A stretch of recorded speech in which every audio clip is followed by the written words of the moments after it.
안녕하십니까. 오늘은 서울 아파트에 대해서 전망해 보고자 합니다. 많은 분들에게 민감한 이슈인데요.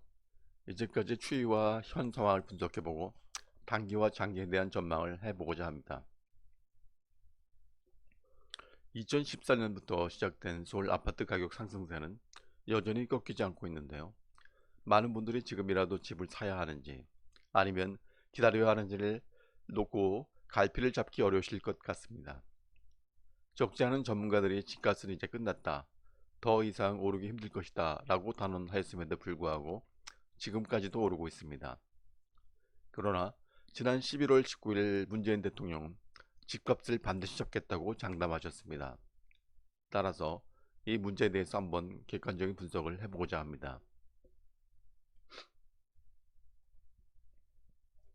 최근 아파트 시장에 대해서 한마디로 정리하면 가격은 오르고 거래량은 적다라고 할 수 있습니다.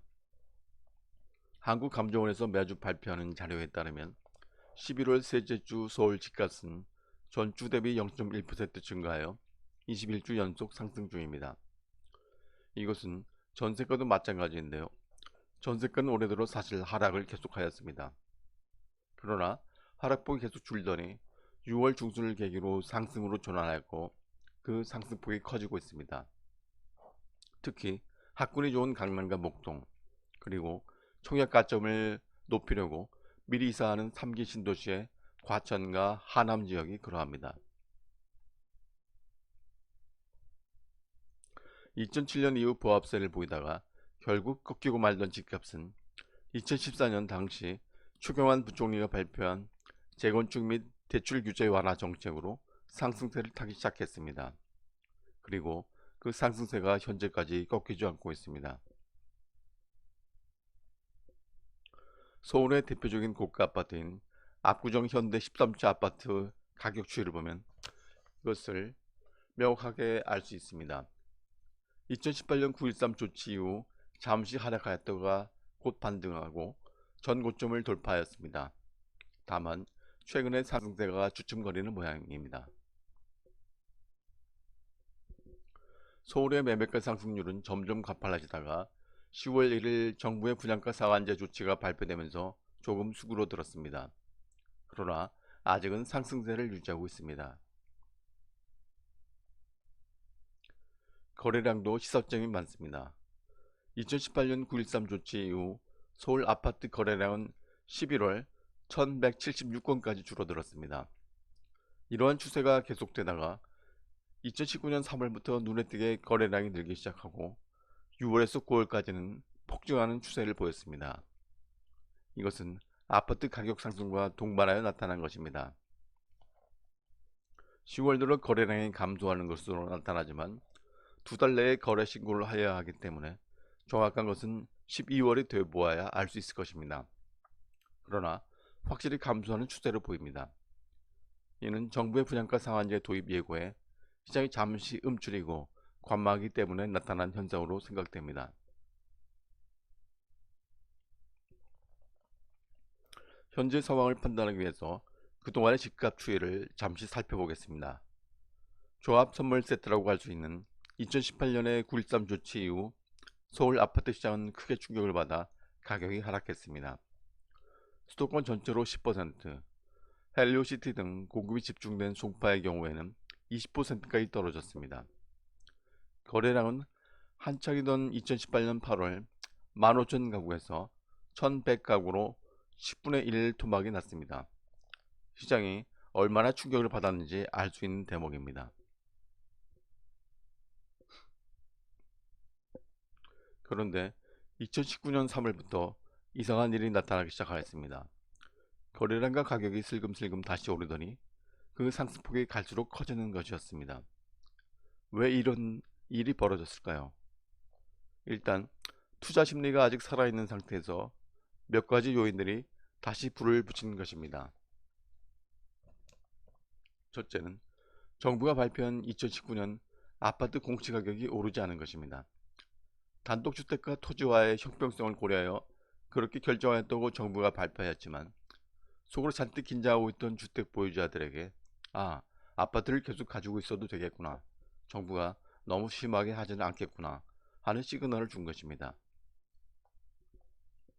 둘째는 1월에서 2월 강동구를 중심으로 급증했던 입주 물량이 3월부터 9월까지 급감한 것입니다. 이 때문에 서울에는 아무래도 공급이 부족하다는 주장이 다시 힘을 얻기 시작했습니다. 셋째, 잠실 재건축 이주가 시작된 것도 컸습니다. 이분들이 근처에서 전세를 찾다 보니 전세가가 오르고 전세 보증금을 이용한 갭 투자가 다시 활개를 펴기 시작했습니다. 넷째, 3월에 시작된 화폐개혁 논의도 영향을 미쳤을 것입니다. 여당 국회의원이 화폐개혁에 대해서 운을 띄우고 이어서 한국은행 총재까지 화폐개혁을 논의할 때가 되었다고 화답함으로써 국민들에게 화폐개혁이 임박한 것이 아니냐는 긴장감을 불어넣었습니다. 물론 유야무야가 되었습니다만 화폐개혁은 불법적이나 불건전한 자금을 회수하는 수단으로 쓰이기 때문에 강남 자산가들 사이에 빨리 현물로 바꿔야겠다는 생각을 하게 만들었습니다. 다섯째, 기준금리가 7월에 인하된 것도 영향을 미쳤습니다. 이제 금리가 다시 낮아질 것이니 예금에 보야 소양이 없겠다는 생각도 들 것이고 대출금리도 하락할 것이니 부동산 투자 비용도 낮아질 것이라는 생각이 부동산을 사려는 생각을 더욱 부추겼을 것입니다. 그래서 나온 것이 2019년 10월 1일 부동산 대책입니다. 가장 큰 것은 물론 민간주택 분양가 상한제입니다. 그러나 시행을 내년 4월까지 6개월 늦추었고 더군다나 핀셋 규제라고 해서 일부 지역만 국간에서 시행한 데다가 부산, 남양주, 고양 등은 오히려 조정 대상 지역에서 해제하여 이들 지역에 대한 부동산 투자를 촉구한 모양을 보였습니다. 그 밖에 편법으로 아파트에 투자하던 대출 창구도 틀어막았습니다. LTV 규제를 받지 않던 주택 매매 사업자 주담보대출, 법인 주담보대출, 그리고 부동산 신탁 수익증권 담보대출도 LTV 40% 규제를 적용하였습니다. 그리고 전세 대출을 받아 주택 구매에 사용하는 편법을 막기 위해 9억 이상 고가 아파트에 거주하는 사람들에 대한 주택도시보증공사 등의 전세 대출도 제한하였습니다. 그리고 고가 아파트 구매자 중 자금 출처가 의심스러운 구매에 대해서 관계부처가 합동 단속을 벌이고 필요한 경우 국세청을 통하여 정밀조사에 들어간다는 조치도 발표되었습니다. 이러한 정책은 정부가 어떤 상태에 있는가를 단적으로 나타냅니다. 우선 강남 재건축의 분양가 상승이 강남 4구의 가격 상승으로 이어지고 이것이 다시 마용성 그리고 서울 전체의 가격 상승으로 확산되고 나아가서 수도권 전체로 퍼져나가는 고래를 차단하려는 의지는 확고합니다. 그러나 메가톤급이라고 할 수 있는 민간 분양가 상한제가 부동산 경기를 일시에 죽여 그러지 않아도 나쁜 경기와 고용을 망가뜨릴까봐 노심초사하고 있는 것입니다. 정부가 투기꾼들에게 서울의 핫한 지역을 떠나 지방 부동산에 투자라는 신호를 준 것이나 다름이 없게 보입니다. 어쨌건 이렇게 엉거주춤한 정책에 힘을 얻어 역시 서울은 공급이 부족하니 재건축 규제를 완화하여 공급을 늘려야 한다느니 매물이 잠겨서 가격이 오르는 것이니 양도세를 내려 시장에 매물을 풀어놓아야 한다느니 하는 목소리가 다시 커지고 있는 것입니다. 이러한 추이와 현재 상황에 근거하여 단기적인 전망을 해보겠습니다. 우선 가격은 당분간 상승세가 이어질 것으로 보입니다. 이렇게 전망하는 가장 큰 이유는 돈이 갈 곳이 많지 않다는 것입니다. 시중금리는 1%대로 너무 낮고 주식은 불안하고 해외 자산으로 가자니 자신이 없고 하는 사람들의 심리가 역시 그래도 부동산밖에 없다고 생각하게 만들기 때문에 아파트에 대한 관심이 사라지기 어렵습니다. 주택담보대출은 많이 막아놓았지만 아직 신용대출, 개인사업자 대출, 전세보증금 등의 실탄이 여전히 존재하고 있다는 것도 그러한 주장의 근거입니다. 둘째, 거래가 많지 않은 상태에서 그나마 거래되는 매매도 높은 가격에서 체결되니 실수요자 입장에서는 이러다가 큰일 나겠구나 싶어 추격 매수하는 사례도 적지 않습니다. 이것이 실거래가를 더욱 올려놓는 경향이 있습니다. 셋째, 집주인이 매물을 내놓지 않고 버티는 경우가 많다는 것입니다. 이는 임대사업자로 등록하여 세금 혜택을 받으면서 버틸 수 있는 데다가 양도세도 높은 상황이며 이미 똑똑한 한자로 갈아탄 사람들이 1주택자에 대한 비과세 혜택을 받고 있기 때문입니다. 또한 이렇게 버티다가 정권이 바뀌면 규제 조치가 철회되지 않을까 하고 바라는 심리도 있을 것입니다. 그러나 거래량은 많지 않을 것으로 예측됩니다. 우선 아무래도 대출 창구가 많이 좁아졌다는 것이 큽니다. 비록 금리가 낮아도 자금이 부동산으로 흘러들어가지 않게 여러가지 장치들이 도입되었습니다.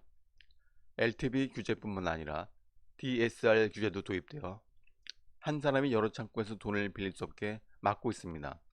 또한 은행의 대출금 대비 예수금이 100% 이상 되도록 하는 예대율 규제도 수정하여 가계대출을 줄이도록 하고 있습니다. 부동산은 대출을 끼고 사는 것이 일반적이기 때문에 전체적인 실탄이 줄면 수요도가 줄고 따라서 거래량이 줄 수밖에 없습니다. 또한 고가주택에 대한 자금 출처 조사도 수요를 위축시킬 수 있습니다. 이는 특히 현금을 가지고 사거나 자식들에게 주려는 목적으로 사는 부자들의 고가주택 매수 심리를 억제할 것으로 보입니다.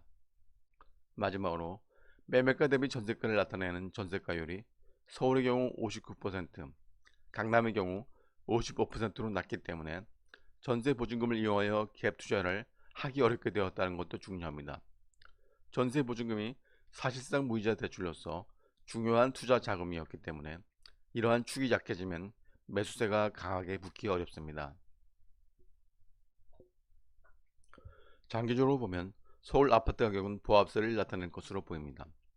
이것은 가격이 너무 올랐기 때문에 추격 매수가 어려운 상황이며 부동산으로 자금이 유입되는 통로도 많이 차단되어 있기 때문입니다. 더구나 정부는 총선을 앞두고 부동산 가격이 오르는 것에 부담을 느끼고 추가적인 규제를 예고하고 있습니다. 매물도 적기 때문에 매수와 감소와 더불어 서로 관망하는 보합세가 오래 계속될 가능성이 높습니다. 무엇보다 경제가 안 좋다는 것이 문제입니다. 최근 미국의 시정평가회사인 무디스는 한국 대기업에 대한 시종등급을 대부분 부정적으로 전망하여 시종등급 하락을 예고하고 있으며 수출은 11개월 연속으로 하락하고 있으나 뚜렷한 반전의 전망이 보이지 않습니다. 미국의 금리 인하로 한국은행에서도 금리를 인하하고 있으나 최근 시장금리는 오히려 올라가고 있습니다. 이는 정부의 재정 확대 방침을 인하여 국채가 너무 많이 공급되기 때문에 벌어지고 있는 일입니다. 국채의 가격이 떨어지면 국채 금리는 오르게 됩니다. 설령 미국이 금리를 더 떨어뜨린다고 해서 한국이 따라서 내릴 수 있을지는 의문입니다. 이러한 경제의 펀더멘털 약화에 더해 금리가 내려가면 외국인들이 우리나라 주식과 채권 시장에서 빠져나갈 수도 있기 때문입니다. 따라서 가격이 보합세를 보이는 상황에서 거래량이 계속 줄면 결국 투자 심리가 가라앉을 것입니다.